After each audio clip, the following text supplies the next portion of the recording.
domingo 1 de abril. Tenemos 2 semanas por medio para invitar, para traer, para permitir a las personas que conozcan la esperanza que tenemos los cristianos. Dice la Biblia, es Cristo en ustedes la esperanza de gloria. ¿Alguien diga amén? Lo otro es, al final creo que tenemos comida, estoy seguro, tenemos comida pro viaje misionero de los jóvenes a Alemania en el verano, así que tu contribución y tu comida que lleves va a servir para los gastos y todo lo que se haga en ese viaje misionero. Y en abril 5 también estaremos en un viaje misionero, 3 de nosotros en la República Dominicana. Gracias por las contribuciones en ropa, medicina. Necesitamos más medicina. Sobre todo me dice, porque vamos a hacer un operativo médico con dentistas en la montaña que necesitan acetaminofén y otros medicamentos de esta clase para darle a las personas. Así que todo lo que puedas tener en casa que todavía esté vigente o que puedas comprar para traer, hazlo cuanto antes, porque ya el 5 de abril vamos a estar saliendo para República Dominicana y necesitamos llevar esto con nosotros. ¿Ok? Bien, alguien diga conmigo, diseño. Diga toda la iglesia conmigo, diseño. Estamos hablando en las semanas anteriores y hoy también de diseño divino. Estamos hablando del diseño de Dios para nuestras vidas. La serie es Vive el diseño. Vive el diseño. Alguien diga conmigo, vive el diseño. Ese es nuestro mensaje en estas semanas porque estamos queriendo hablar y es lo que Dios me ha movido a compartir con ustedes. Vivir el diseño, lo que Dios planificó para nosotros en esta vida. Y hoy quiero hablar específicamente de vivir el diseño de Dios para nuestras finanzas. Vivir el diseño de Dios para nuestras finanzas, para nuestro bolsillo, para nuestras posesiones, para lo que Dios quiere hacer con nuestra vida financiera. Porque por ahí hay un concepto, yo he visto un concepto en las iglesias muchas veces, de pensar que el dinero es malo, que las cosas materiales son malas, que es malo hablar de dinero, que es malo relacionarse con el dinero. Y la pregunta es, entonces, ¿por qué trabajas? Entonces, ¿por qué nos compramos ropa? Entonces, ¿por qué manejamos un auto que tenemos que pagar cada mes, que hacerle mantenimiento, que ponerle gasolina? Por una sencilla razón, porque lo material, e incluyendo el dinero, no es ni malo ni bueno, es neutral. Y el Señor dice que lo malo es el amor que le tienes al dinero. No es el dinero en sí, el dinero no tiene poder, no tiene personalidad. Lo que pasa es cuando le pones tu amor al dinero, se lo quitas a Dios, a tu familia. Y cuando le quitas a tu familia lo que es de ellos, o le quitas a Dios lo que es de Él, comienzas a quebrar y a agrietar los cimientos de tu vida y a destruirte. Pero el dinero en sí no es malo. De hecho, la idea de un mundo material, físico, ¿de quién fue? Fue de Dios. La Biblia dice en Génesis 2, 8 al 14, después el Señor Dios plantó un huerto en Edén, en el oriente, y allí puso al hombre que había formado. El Señor Dios hizo que crecieran del suelo toda clase de árboles.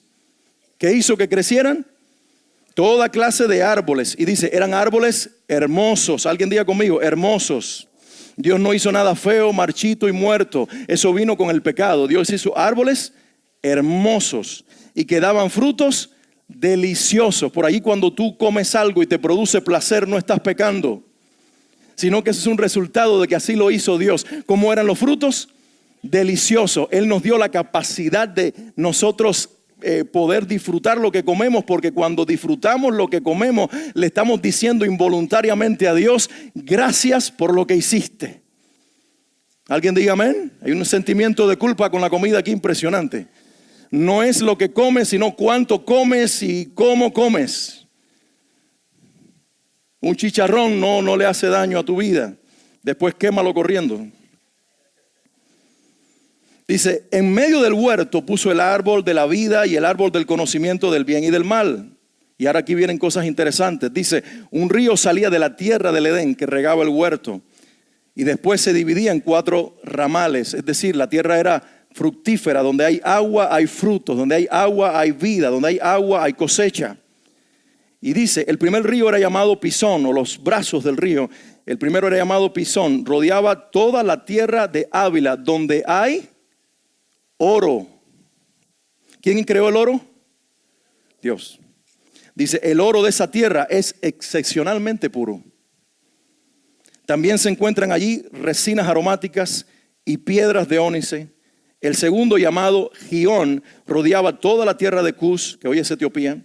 El tercero, llamado Tigris, corría al oriente de la tierra de Asiria. Y el cuarto se llama Éufrates. Así que Dios creó un ambiente perfecto, paradisíaco, donde los árboles eran bellos, donde los frutos eran deliciosos, donde el oro estaba debajo de la tierra, el ónice también. ¿Por qué Dios hizo todo eso? Porque en realidad cuando Dios creó algo grande, hermoso, maravilloso, como un reflejo del cielo, donde las calles son de oro, donde las puertas son de perla, donde Dios dice, ustedes se maravillan con estas cosas en lugar de maravillarse conmigo que me inventé estas cosas. ¿Alguien puede decir amén? Porque nosotros nos encandila lo material cuando debiera ser un reflejo de la gloria del Creador. Ahora, hoy necesito hablarte de este tema y quiero introducirlo por dos razones. Primero, porque la Biblia habla de este tema. Y segundo, porque la realidad de la iglesia, choqué con unas estadísticas hace unos días acerca de la iglesia financieramente hablando, de ustedes y de nosotros, los que venimos a la iglesia, los que estamos en la iglesia, que son realmente alarmantes y tristes. En primer lugar, quiero hacer una comparación que cuantifica temas importantes traídos o tratados en la Biblia. Por ejemplo, la Biblia contiene 500 versículos que hablan de la oración. ¿Cuántos versículos que hablan de la oración? 500, eso no lo cuantifiqué yo. Expertos que se dedican a contar los versículos de la Biblia y los temas tratados. 500 versículos que hablan de oración. Alguien diga conmigo, oración.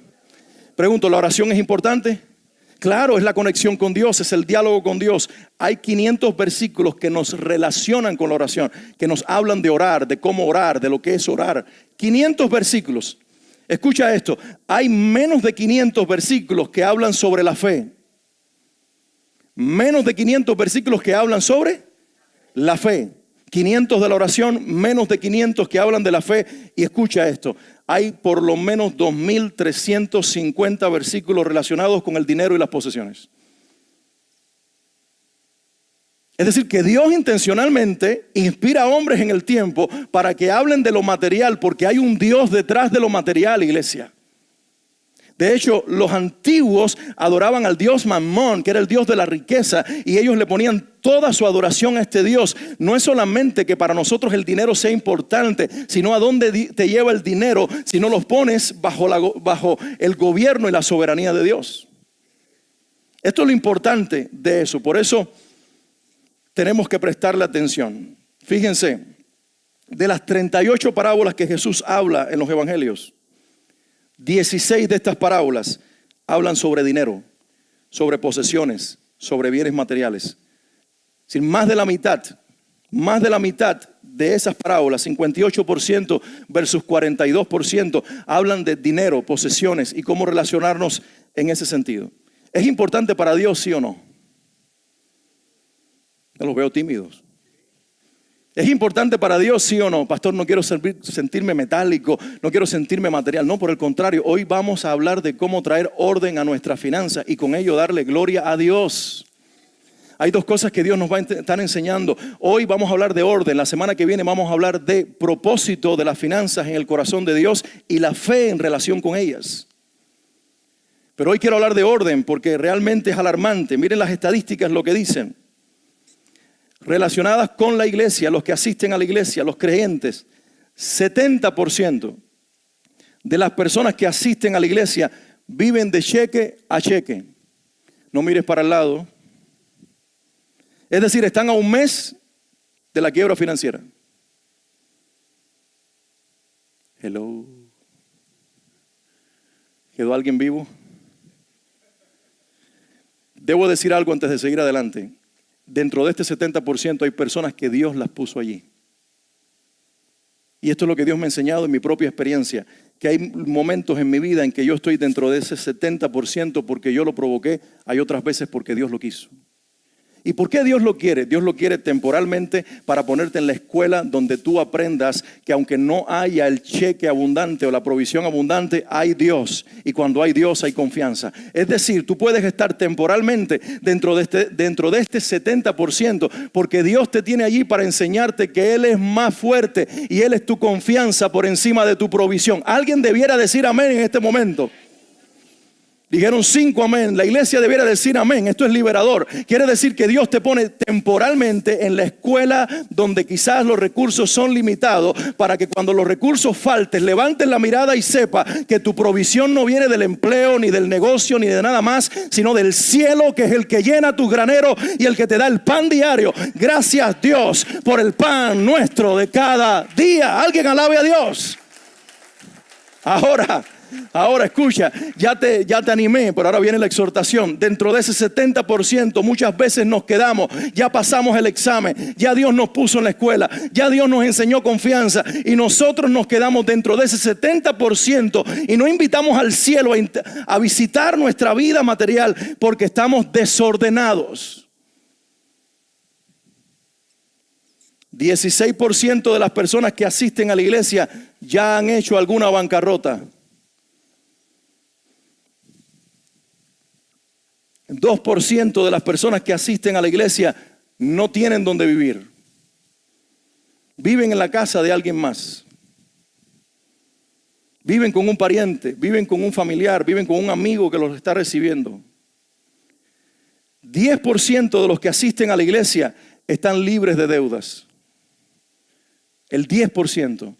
Y solamente el 2% son millonarios. ¿Es nuestra intención que todos sean millonarios? No, ese es asunto de Dios. Pero lo que esto te quiere decir es que cuando tú estás atado a tu vida financiera, tú no puedes alabar bien. Por eso yo quise hoy también predicar un poquito, para que tú y Dios te ministre. Y cuando terminemos y empecemos a adorar al Señor, ya no haya preocupaciones financieras, sino confianza en Dios. Si tú tienes que estar pensando, no tengo dinero para pagar el carro, no puedo hoy comprar la comida, no puedo hacer esto, no puedo hacer lo otro, te roba la paz, te roba el gozo. Hay veces que Dios te pone ahí, ya lo dije, pero hay momentos en que nos quedamos, porque nosotros decidimos. Y Dios quiere que tú vivas una vida de paz, sea que estés dentro o estés fuera, que aprendas a confiar y a saber que tu Padre Celestial sigue sentado en el trono y nadie lo moverá de allí. Tú eres grande para Él, pero Él te ha dado a ti algo para que tú lo hagas: responsabilidad, dominio propio, manejo correcto de la vida. Así que por favor, permítame hoy compartir con ustedes 4 principios que tienen que ver con nuestra vida financiera. El primero, quiero que lo diga toda la iglesia conmigo: soy administrador, no dueño. Diga alguien conmigo: soy administrador, no dueño. Esta agua es de alguien, me la voy a robar. No, creo que aquí hay otra. Mira, gracias. Gracias, mi niña. Qué bueno verte. Alguien diga conmigo: soy administrador, no dueño. El primer problema que tenemos con las finanzas es pensar que son nuestras. Cuando tú vienes a la vida en Dios, de manera espiritual, tú firmaste un contrato en el cual le dijiste al Señor: eres el dueño de mi vida. Eso incluye que eres el dueño de mi matrimonio, como hablábamos la semana pasada. Eres el dueño de mis hijos, por lo tanto voy a evitar la sobreprotección. Voy a protegerlo, mas no sobreprotegerlo. Eres el dueño de lo que hago para ti, sea que estés en el ministerio como yo, a tiempo completo o parcial, o en un trabajo, en una empresa. Todo lo que hago, todo título que tengo, toda profesión, todo negocio que yo participo, yo lo pongo en las manos de Dios, porque ahora tengo un dueño. Ahora hay alguien sobre mí, tengo una cabeza reinando sobre mí. Los judíos, cuando se casan, tienen un techo sobre sus cabezas. Tengo un amigo que se casó en una boda judía y mi primera pregunta fue: ¿por qué un techo? ¿Por qué hay una enramada? ¿Por qué? Porque ellos dicen: esto quiere decir que todos los días de nuestra vida nosotros vamos a estar mirando al cielo, porque de Él viene nuestra provisión. Y nosotros también sabemos, y por eso también se ponen el gorrito, porque dicen: estamos bajo autoridad. Nosotros no tenemos que ponernos un gorrito para saber que estamos bajo autoridad, porque donde yo tengo la certeza de que estamos bajo autoridad es en el corazón. Ahora nosotros transferimos lo físico y lo ritual a la experiencia con Dios. Yo no tengo que estar debajo de un techo necesariamente para saber que Dios es el soberano y dueño de mi vida. ¿Alguien diga amén? Pero bueno, interpretamos lo que ellos practican ritualmente para traerlo a nuestra experiencia. Dios es dueño, yo administro. La Biblia dice: luego Dios los bendijo con las siguientes palabras: sean fructíferos y multiplíquense. Es decir, que Dios nos llama a ser fructíferos y a multiplicarnos. Dice: llenen la tierra, gobiernen sobre ella, reinen sobre los peces del mar, las aves del cielo y todos los animales que corren por el suelo. Entonces dijo Dios: miren, Les he dado, alguien diga conmigo, les he dado. No es que es de ustedes, ustedes no lo inventaron, ustedes no lo poseyeron. Yo se los di, yo se los comparto. Les he dado todas las plantas con semilla que hay sobre la tierra y todos los árboles frutales para que les sirvan de alimento. Y he dado toda planta verde como alimento para los animales salvajes, para las aves del cielo, para los animales pequeños que corren por el suelo. Es decir, para todo lo que tiene vida. Y eso fue lo que sucedió. ¿Quién es el dueño? El dueño es Dios, el dueño es el que lo creó y eso tú y yo lo sabemos intelectualmente y hasta lo decimos y decimos amén a lo que yo estoy diciendo, pero en la práctica de nuestras vidas, ¿Él es el dueño? Porque la manera en que manejas tu dinero y manejo mi dinero es un indicador de quién es el dueño. ¿A dónde va lo primero de tus finanzas? ¿En qué dirección va? ¿A dónde se está moviendo tus finanzas? ¿A quién está apuntando? ¿Para quién está trabajando tu mundo financiero? ¿Es para Dios? ¿O es para ti mismo? ¿Sabes? Tenemos un problema con ser administradores. Yo tuve problema con ser un administrador y no dueño. Porque cuando pensamos en términos de trabajo para alguien más y todo lo que estoy haciendo le va a producir ganancias a otro y no a mí, nos produce insatisfacción. La única forma en que tú te apropies y trabajes siendo administrador el resto de tu vida, porque Dios es el dueño, es cuando cambies mentalidad. Cuando nosotros fuimos a España en el verano, fuimos hacia España, viajamos en American Airlines. Por un error de comprar los boletos que debíamos regresar en American Airlines, resulta que el boleto de regreso era para el 4 de septiembre. Lo compraron para el 4 de septiembre y nosotros regresábamos el 4 de agosto. Así que finalmente tuvimos que regresar en otra aerolínea que se llama Air Europa. Air Europa es la tercera aerolínea en Iberia, en España. Esta fue una aerolínea británica por mucho tiempo y en algún momento un empresario español la compró, Juan José Hidalgo. ¿Y por qué sé esto? Porque ya que estaba en el avión y había un documental sobre la vida del fundador, a mí me gusta saber cosas. Entonces me senté ahí a ver de qué se trata esta aerolínea, quién es la familia detrás de esto. Y vi la historia de Juan José Hidalgo, una historia interesante de superación, de un hombre sin estudios que emigra a Alemania, que se da cuenta que los emigrantes iban y venían de España y compra su primer carro para transportarlos. Y de ahí una flotilla de transporte. Y luego una compañía de turismo. Y luego dice, ¿por qué no aviones? Y entra en la aviación. Y se convierte en un empresario que hoy tiene inclusive media Punta Cana dominicana como parte suya. Es un dueño ahí de grandes hoteles y resorts. Pero a donde quiero ir es lo siguiente. A lo que quiero ir es a esto. Resulta que cuando tú miras quiénes están al frente de su empresa y quiénes son los CEO de las compañías que este hombre fundó, son sus hijos. Es decir, son hijos y son administradores. Alguien diga conmigo, hijos y administradores. La manera en que estos muchachos, hombres ya y mujeres, administran los negocios de su padre es muy diferente a cómo los administra otra persona a menos que tenga conciencia cristiana. ¿Por qué razón? Este administra para un dueño que produce ganancias para él y su familia, no para este. Pero cuando tú eres hijo, lo que tú administras que le pertenece a tu padre, sabes que tiene que ver con tu herencia.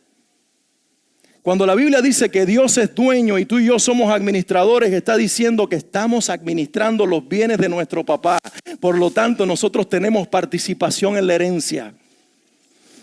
Por eso cuando algo tan simple como tirar una Coca-Cola a la calle es un uso incorrecto de la administración de nuestros bienes. Es no entender que el planeta en el cual Dios nos puso es para que nosotros lo administremos. No tienen que ser las asociaciones ecológicas las que tengan que mover el que el planeta esté limpio. Tienen que ser los hijos de Dios los que interpretemos que estamos administrando lo de Dios, que es nuestra herencia. Alguien diga amén.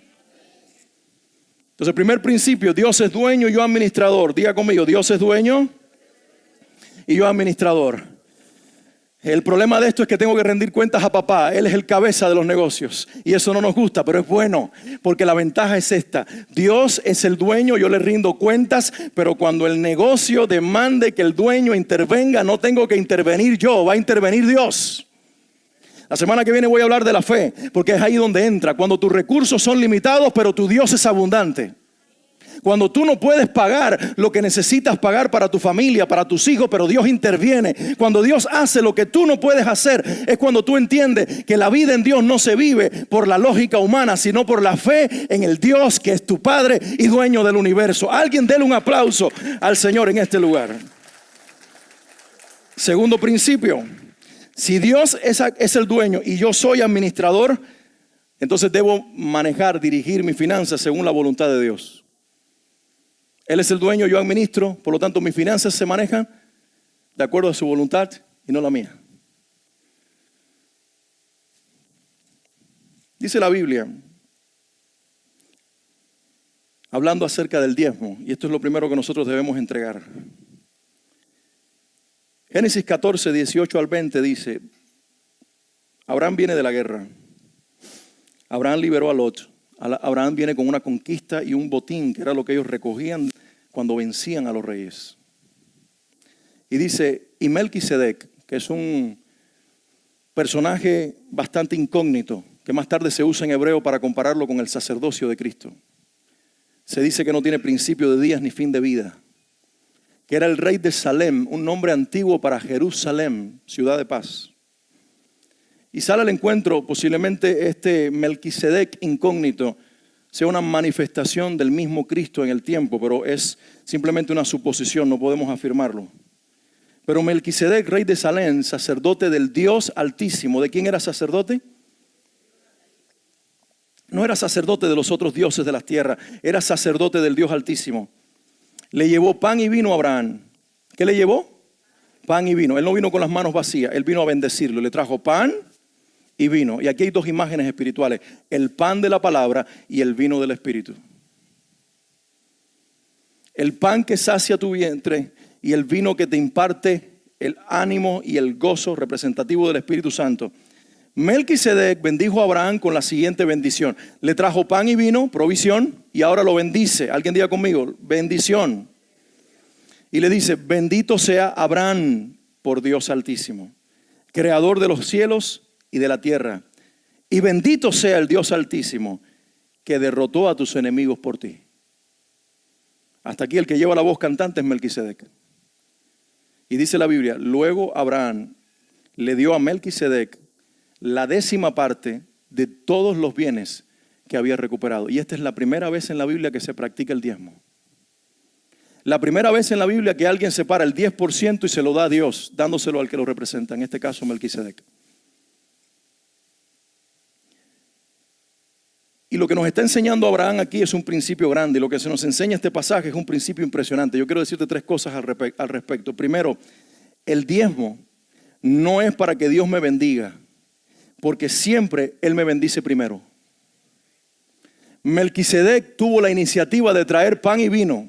No fue Abraham el que le dijo, he aquí tu diezmo, y el pan y el vino vinieron como consecuencia. El pan y el vino vinieron por gracia. El pan y el vino vinieron primero, porque Dios no espera que tú des para Él darte. Dios siempre tiene la iniciativa. Dios te da porque te ama. No escuché muchos amén. Parece que como están diciendo, ay, yo pensaba que era al revés. Hoy cuando toquen los diezmos no voy a dar nada entonces, porque de todas formas Dios me va a bendecir. No, ese no es el corazón agradecido.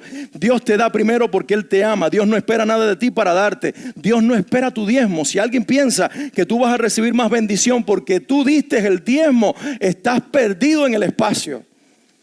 Estás equivocado, has perdido el norte. Dios te bendice porque te ama. Alguien diga conmigo, Dios me bendice porque me ama. Dios me bendice porque me ama. Por eso cuando tú le dices, Señor, te voy a dar para que entonces mi familia se salve, te voy a dar para que la iglesia prospere, te voy a dar para que ocurra esto. Eso es entre tú y Dios y es muy personal y es muy finito. Pero nunca pienses que tú vas a dar para que Dios te bendiga, porque Dios siempre está intencionalmente queriéndote bendecir. Número 2, que sale de este pasaje, el diezmo es la respuesta agradecida que surge de un corazón que está lleno de amor por Dios. Abraham le da a Melquisedec porque él le dice, bendito sea el Dios que creó los cielos y la tierra y te dio la victoria. Y Abraham dice, sí, Él me bendijo, Él me dio la victoria. De lo que yo recibí para mí, el 10% es para Dios. Así que el principio del diezmo no pertenece a la cultura de la ley, a Moisés. El principio del diezmo pertenece a la cultura de la fe, a Abraham. La Biblia dice que es en Abraham que todas las naciones de la tierra son benditas, no en Moisés.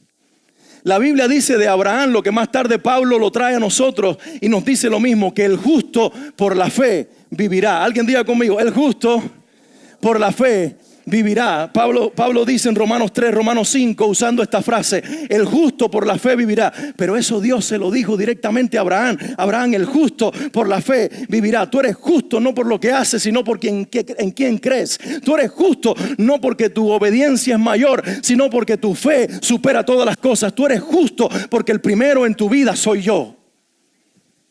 Y ese Abraham que vive por fe y no por ley, que vivió mucho antes de Moisés, es el primero que paga los diezmos. Porque aquellos que dicen el diezmo es de la ley, el diezmo no es de la ley, Dios lo incluye en la ley, porque hay gente malagradecida en el pueblo de Dios que tiene que hacer las cosas por obediencia.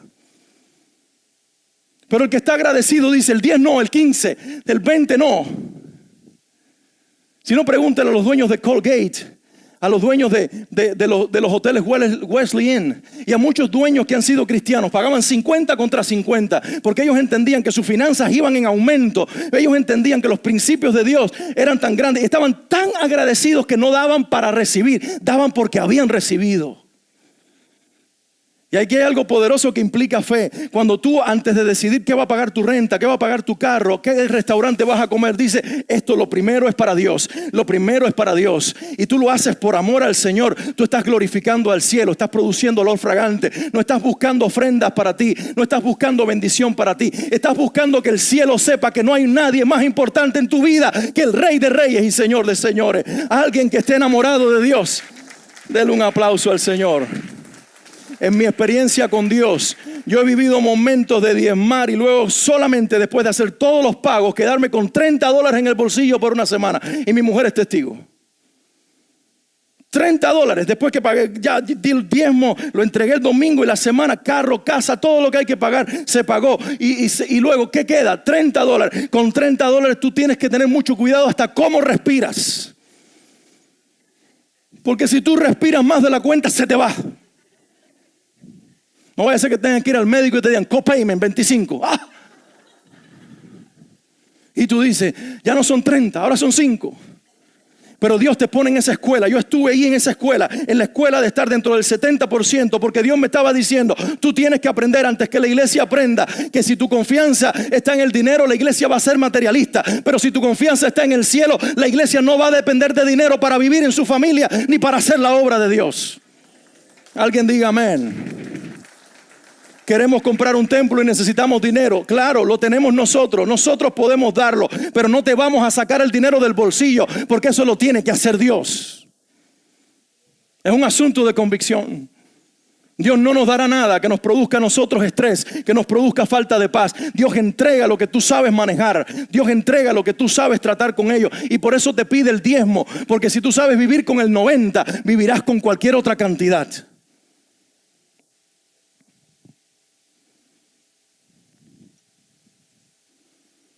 Alguien diga conmigo, 10%. Eso es de Dios. Tercer principio. Porque soy un administrador y no un dueño, hago un presupuesto sabio. Presupuesto con sabiduría. Alguien diga conmigo, presupuesto. Presupuesto. Dice el Señor en Lucas capítulo 14, versículos 28 al 30. Sin embargo, no comiences sin calcular el costo. Pues ¿quién comenzaría a construir un edificio sin primero calcular el costo para ver si hay suficiente dinero para terminarlo? De no ser así, tal vez termines solamente los cimientos antes de quedarte sin dinero. Y entonces todos se reirán de ti diciendo, ahí está el que comenzó un edificio y no pudo terminarlo. Y el Señor está diciendo aquí, es importante que el pueblo de Dios no se mueva por emociones, sino que se mueva por fe. Ese no es el tema de hoy. Pero yo tengo que decirte que es muy contrario la fe a las emociones. Uno no da por impulsos, uno da por convicciones. Por lo tanto, cuando tú estás en el mall, los malls en la ciudad están diseñados para que tú des por impulso. Y tú pasas por un lugar, las mujeres que por sus carteras las conocerán y ven una cartera y dicen, ¡ah! Mira qué linda y baratísima. ¡Pah! Y si tú eres enfermo de los zapatos, si tú ves un par de zapatos y dices, y está en descuento, no, en China lo hicieron por $5 y tú estás pagando 50. Pero lo diste por impulso, porque no tienes un presupuesto. Como no tienes un presupuesto, tu dinero se va en la dirección de tus emociones. Alguien presta atención. Entonces cuando llegas a tu casa y dices, ay, esos $180 de FPL. A correr a ver si alguien te presta dinero, a negociar con FPL a ver si te parten el bill a la mitad, a ver cómo tú resuelves ese asunto de que hay un bill sin pagar, porque tú no tienes presupuesto, porque tú no te sentaste antes de que el mes comenzara y te preguntaste cuánto entra y cuánto sale. Tú no le pusiste presupuesto a cuánta gasolina ibas a pagar, al aumento y a la inflación de la gasolina. Tú no le pusiste presupuesto a los imprevistos. No está eso en tu presupuesto. Imprevistos. Y aunque sean $10 para imprevistos, tenlo ahí. Tú no le pusiste presupuesto a nada en tu vida. Y como tú no vives bajo presupuesto y tú vives bajo emociones, tus bolsillos están temblando, tu billetera te ve y cruje los dientes. Cuando tu banco le dicen tu nombre, el banco llora. Y por eso el banco de muchos está colorado. Y la cuenta en rojo. ¿Por qué razón? Porque no presupuestamos. Dice el Señor, no comiences sin calcular el costo. Un hijo de Dios que glorifica al cielo tiene que entender, yo lo hice por experiencia.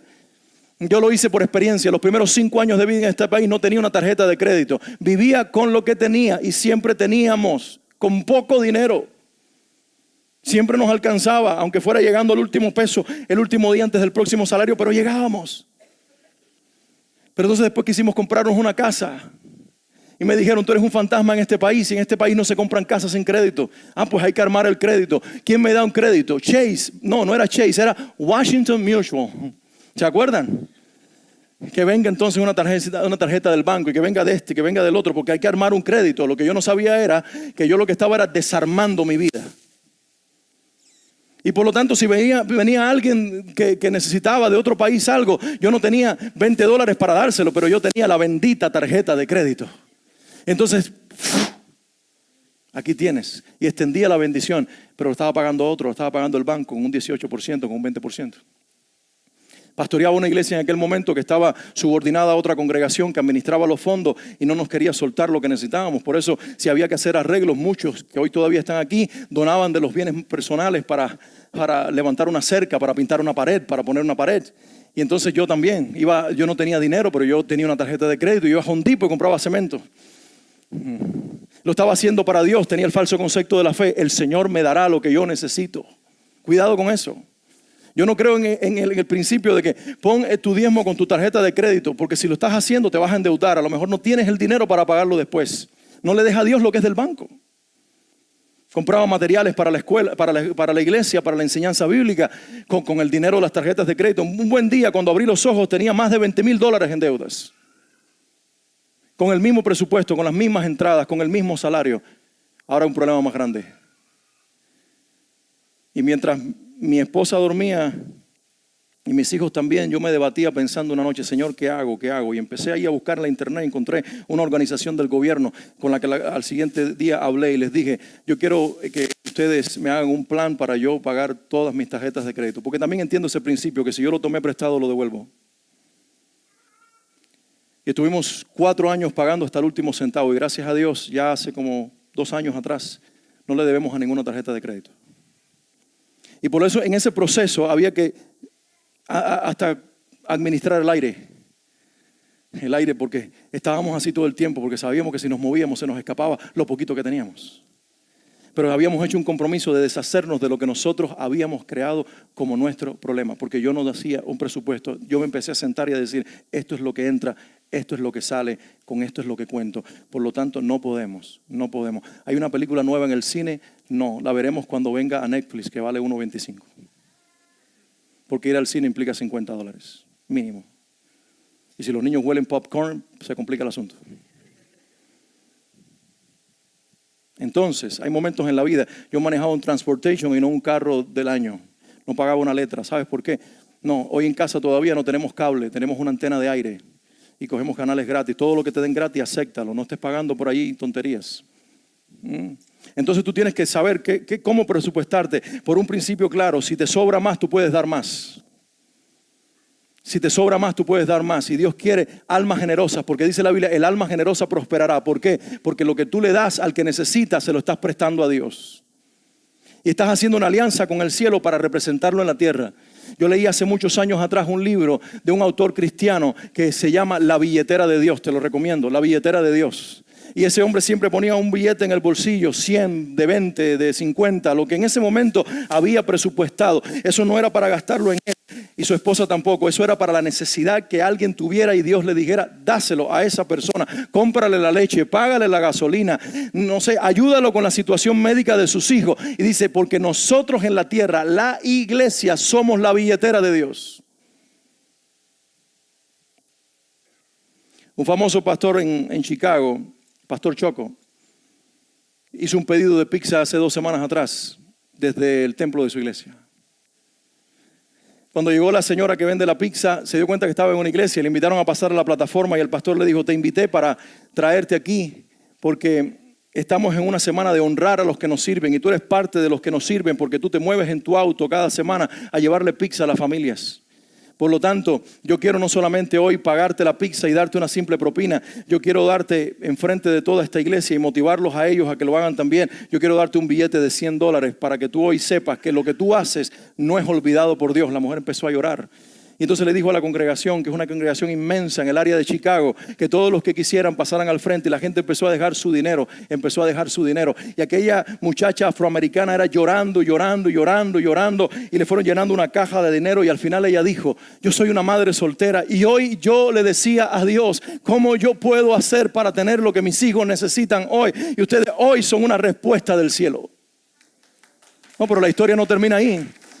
Dicen los periodistas que siguieron a la mujer y de alguna forma vieron lo que ella hizo con el dinero. Cuando ella regresó a Domino's Pizza, ella miró a sus compañeros, les contó lo que le había pasado, metió la mano dentro de la caja y empezó a compartir su dinero con las personas que estaban allí. Porque hay un principio sobre la tierra que cuando tú te alineas con el cielo, estableces una cultura que otros que son bendecidos también la abrazan. Si alguien te bendijo a ti, te enseñó a que tú bendijeras.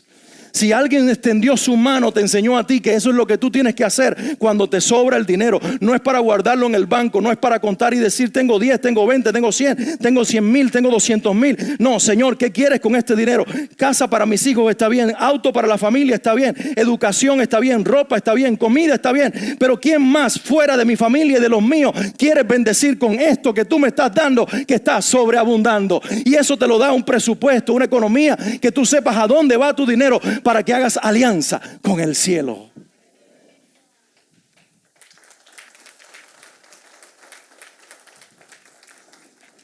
Cuarto y último principio, porque soy un administrador y no un dueño, multiplico lo que se me ha confiado. ¿Qué le dijo Dios a Adán? Sé fructífero y multiplícate. Y por ahí están los cristianos que se llenan de hijos porque solamente entienden que la multiplicación tiene que ver con muchachos. Entonces tú vas, sobre todo a otros países, ¿cuántos hijos tienes? No, 18, y tú 22, y tú 25. Digo, hay competencia en la iglesia. Las iglesias no crecen por gente salvándose, crecen por familias teniendo hijos. Porque interpretamos que la multiplicación solamente tiene que ver con hijos. No, la multiplicación tiene que ver con que todo lo que Dios te da se multiplique. Jesús dijo, el reino de los cielos es como un hombre que yéndose lejos, llamó a sus siervos y les entregó sus bienes. A uno le dio 5 talentos, que era una moneda de la época. A otro le dio 2. Y al último, al tercero, le dio 1. A cada uno le entregó conforme a su capacidad y luego se fue lejos. Por si acaso tú dices, ¿por qué mi hermano maneja más dinero que yo? Dios te dio a ti de acuerdo a tu capacidad. Amplía tu capacidad. Amplía tu capacidad mental, amplía tu capacidad de depósito para que cuando tu capacidad de depósito sea más amplia, Dios te pueda confiar más. El problema de muchos no está en el bolsillo, está en la mente. Después de mucho tiempo vino el Señor de aquellos siervos y arregló cuentas con ellos. Llegó al que había recibido 5 talentos, quien trajo con él otros 5 talentos diciendo, Señor, 5 me diste o 5 me entregaste, aquí tienes, he ganado otros 5 talentos sobre ellos. Y su señor le dijo, bien, buen siervo y fiel, sobre poco has sido fiel, sobre mucho te pondré, entra en el gozo de tu Señor. Llegando también El que había recibido 4 talentos o 2 talentos le dijo: Señor, aquí hay 2 más multiplicado. Bien, buen siervo y fiel. Sobre poco has sido fiel, sobre mucho te pondré. Entra en el gozo de tu Señor. Pero dice, llegando el que había recibido 1 talento. ¿Cuánto había recibido? 1 talento. Hay más esfuerzo en multiplicar 5 que en multiplicar 1. Hay más esfuerzo en multiplicar 2 que en multiplicar 1. El que había recibido 1 talento le dijo: Señor, conocía que tú eres hombre duro, que ciegas donde no sembraste y recoges donde no esparciste, por lo cual tuve miedo y fui y escondí tu talento en la tierra.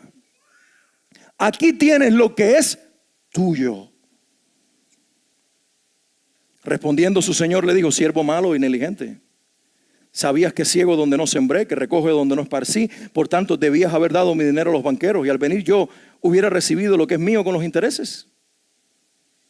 Quítenle el talento y dénselo al que tiene 10 talentos. Porque el que tiene le será dado y tendrá más, y al que no tiene aún lo que tiene le será quitado. Y al siervo inútil echarle en las tinieblas de afuera, allí será el lloro y el crujir de dientes. Hay una mentalidad en la iglesia de muchas personas que dicen: yo vivo al margen del dinero. Y si vives al margen del dinero, ¿por qué trabajas? Si vives al margen del dinero, ¿por qué hoy al salir no solamente compra una comida, da 40, 50 dólares? De todas maneras, tú vives al margen del dinero.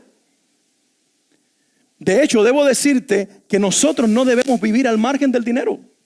Nosotros debemos vivir manejando los dineros que Dios nos dio para administrarlos correctamente, para que sirvan para los propósitos de Dios. Por lo tanto, la mentalidad de que vivo al margen del dinero no es bíblica. La mentalidad es: yo recibo lo que Dios me dio, y lo que Dios me dio tiene como interés y como propósito entender que es para ser multiplicado, porque mientras más haya, más se van a bendecir. Si tú tuvieras más, bendijéramos más a Santo Domingo. Si tú tuvieras más, bendijéramos a más personas. Si tú tuvieras más, se pudiera con el dinero, solamente con el dinero, vamos a pensar en términos financieros, hacer más. ¿Por qué razón? Porque mientras más multiplicamos, más recursos hay. Pero nosotros tenemos mentalidad de: no, yo no necesito nada, yo soy un hijo de Dios, yo vivo con lo que Dios me ha dado. Pero Dios te entregó algo y tú lo estás enterrando en la tierra. Miren aquí qué concepto quedan equivocados. Y ya quiero ir concluyendo, para entrar en la parte de la administración que Dios quiera darnos. Este es el concepto equivocado del último hombre en relación a los 2 primeros. Los 2 primeros dijeron: Señor, lo que tú me entregaste, yo lo multipliqué. El último dijo: lo que es tuyo, yo lo guardé. Los 2 primeros vieron que se les había entregado algo, que se les había confiado algo. El tercero habló de lo tuyo. Él nunca se asoció con Dios. Los 2 primeros no juzgaron el carácter de Dios, el tercero juzgó el carácter de Dios. Porque ese es Dios el que está representado aquí. Tú eres un hombre duro, tú eres un amo que cultiva y cosecha donde no sembraste, que quitas lo que no te pertenece, por lo tanto lo enterré. Bueno, si ese era tu criterio de mí, ¿por qué no lo pusiste en el banco? Si yo soy tan interesado, ¿por qué no lo pusiste en el banco para ganar intereses? Ni aún así, no confundas tu negligencia con lo que Dios quiere hacer. No acuses a Dios por lo que tú no eres capaz de hacer. Porque muchos dicen: es que Dios me quiere así. No, Dios no te quiere así. Dios te quiere creyéndole y haciendo lo que Dios quiere que haga, siendo dueño de lo que Dios ha puesto en tus manos, administrador de lo que Él te ha confiado, sabiendo cómo manejar hasta el último peso para la gloria de Dios, siendo un agente de bendición sobre la tierra. Porque dijo el Señor que es mejor dar que recibir. Y si no, pregúntale al boxeador: es mejor dar que recibir. Es mucho mejor. Y no por el orgullo de dar, sino porque hay satisfacción en saber que lo que estoy dando me lo confió el Señor. Y si me lo confió es porque se amplió mi capacidad. Y si se amplió mi capacidad, quiere decir que me estoy acercando más a los propósitos que Dios tiene para mi vida. Entiendo que hay tiempo para recibir y tiempo para dar. Y en los 2 debemos manejarnos correctamente. Cuando recibo, trabajo con mi orgullo y desarrollo humildad. Y cuando tengo para dar, estoy trabajando con mi egoísmo para no quedarme con lo que tengo y saberlo compartir. Los 2 grandes enemigos del ser humano, orgullo y egoísmo. También Dios nos maneja con el dinero. Y tenemos que tener una conciencia de multiplicación. ¿Sabe? La Biblia dice al principio, comenzando, y quiero ir cerrando con esto, que puede ir subiendo los músicos un momentito.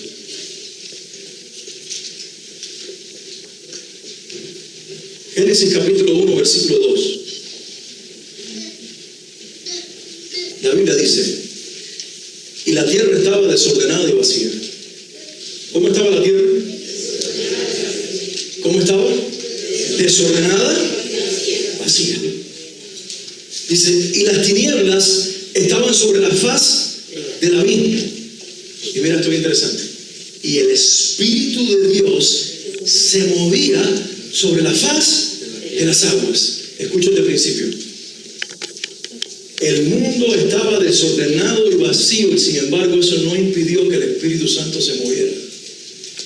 Por eso cuidado cuando el Espíritu de Dios se mueve en tu vida, porque tú interpretas que porque se está moviendo todo está bien. No, que Él se mueve por gracia, porque posiblemente tus finanzas y tu vida estén como el mundo en el comienzo, desordenada y vacía. Pero como el Espíritu se está moviendo sobre tu vida, tú dices, aleluya, eso es lo que Dios quiere. No, Él se está moviendo para que cuando tú clames y le digas desorden y vacío, no, orden y plenitud, sí, Señor. El que se mueva comience a recrear lo que está desordenado y vacío. Dios no quiere solamente sobrevolar sobre tu vida, revolotear sobre tu casa, moverse para bendición. Dios quiere habitar en tu familia. Dios quiere entrar a tu matrimonio. El Espíritu Santo quiere gobernar tus decisiones, quiere manejar tus finanzas, quiere ordenar tu presupuesto, quiere manejar tu billetera. Él quiere ser el dueño absoluto de tu vida. Pero donde hay caos y vacío, el reino de Dios no puede manifestarse. Pregunto, ¿será que se levanta una iglesia en este lugar que asume y entiende lo que Dios le ha dado y dice, basta ya de culpar al gobierno, a la recesión, a los malos manejos de la administración anterior o de la administración actual, o quizás a los problemas del mundo, a mi empleador, a mi suegra? No sé, ¿a quién vas a culpar? Basta ya de culpar personas y ponte sobre los pies que Dios te ha dado y di, Señor, el único responsable soy yo. Y por lo tanto, de la mano tuya traeremos tu reino a nuestra casa para que seas el que reine en nuestro matrimonio, en la educación de nuestros hijos y en el manejo de nuestra finanza, porque todo, absolutamente todo, es para la gloria de Dios. ¿Quieres ponerte sobre tus pies? Si le vas a dar el aplauso, dáselo mejor.